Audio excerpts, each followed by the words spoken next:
পলাইবে নোৱাৰ কত অস্ত্ৰ তোমাতে পৰণলৈ গীতাঞ্জলি কৰি দিবক ব্ৰাহ্মণ গণ অনাইৰণে ক জ্ঞান কম্ভ কৰে তল পুত্ৰ ৰদতে ক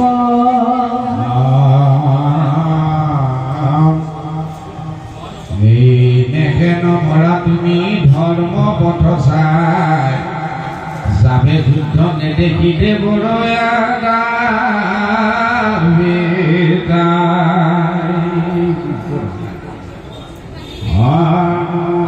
দুজয় হাতৰ বৃহৎ কি কৰিব ৰলছে দেৱতাৰ বাদে কি কৰিব হৰিয়াছ হৃদয়ত পাতি কি কৰিব ব্ৰহ্মতেন্দ্ৰে আপোনাৰত পচি কি কৰিব শংকৰৰ আপুনি বনবাসী অল্প বিচাৰিক দেখোঁতে উঠে হাসি তথাপি আমাৰ মহাভৈৰী দেৱতা ইহা কনে মূল কৰো বৰ্জিও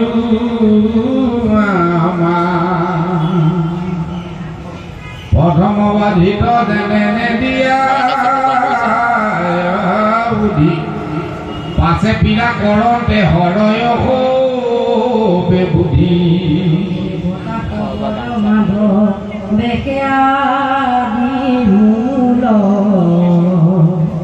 যজুৰেদি বিপক্ষে বিষ্ণুৰ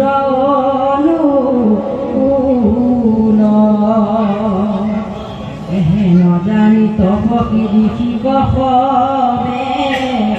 বধু ধেনু মানুহাৰ যত যন্ত্ৰকণিকে আপুনি মৰিব হৰি খাইবা কণা পায় বিষ্ণুৰ বধৰইকে পৰম শুনি কণ্ঠ কালে বিহুহিত ব্ৰাহ্মণ হিংসাকে মানিলে কমহা হিত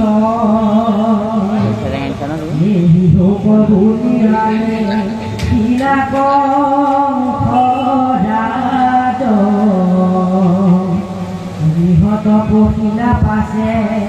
ভাঙ্গিয়া সমাজ দুষ্ট গণু পাছে নানা দে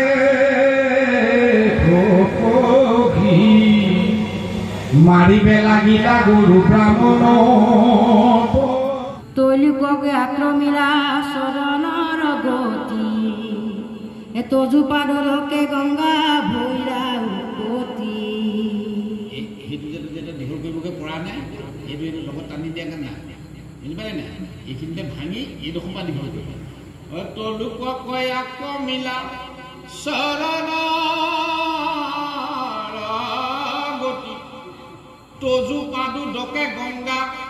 ভৈলা উৎপত্তি এ তৈলোক আক্রমিলা শরণর গতি এ তজু পাদকে গঙ্গা ভৈলা উৎপত্তি রাম রাম রাম কৃষ্ণ স্টার্ট কৃষ্ণ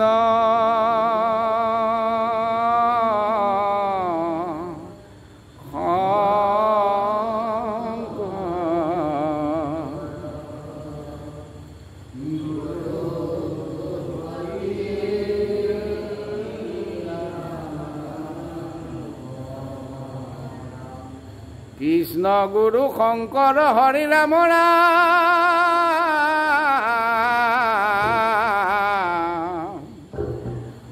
হৰি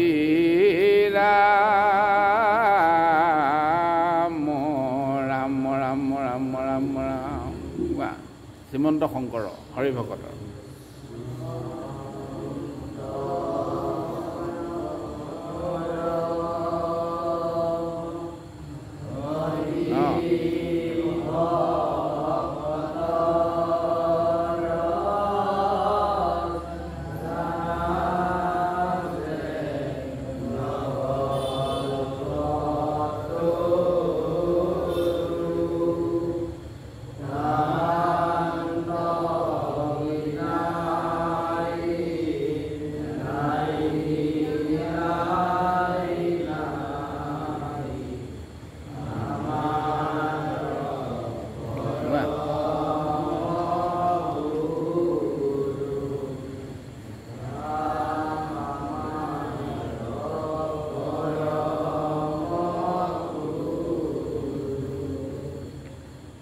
বাহিৰে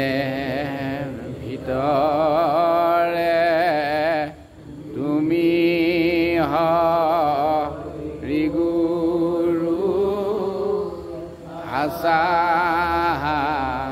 চৈতন্য ৰূপে দিওক সুমতি তুমি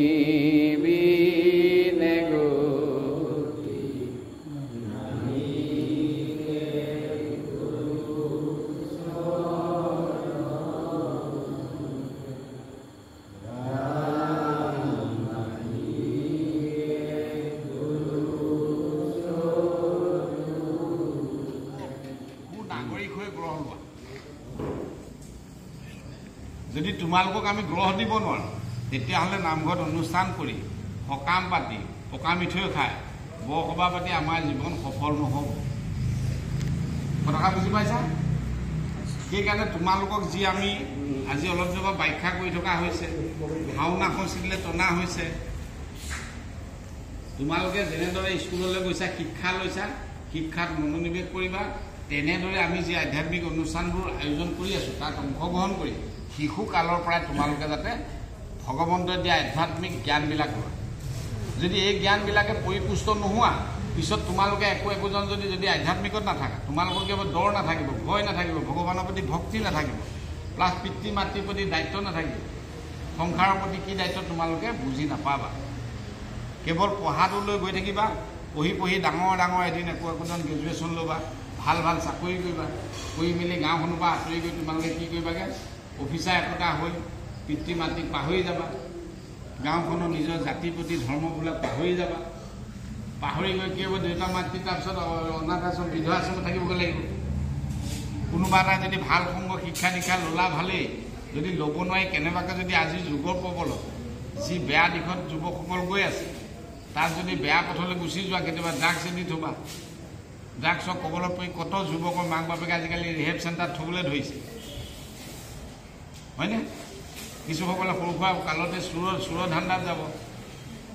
কোনোবাই ভাঙত ধৰিব কোনোবাই মদত ধৰিব কোনোবা যুৱকবিলাক বিৰোধত গুচি যাব গুচি যোৱাৰ পিছত কি হ'ব সেই যুৱকসকল একোদান আততাই হ'ব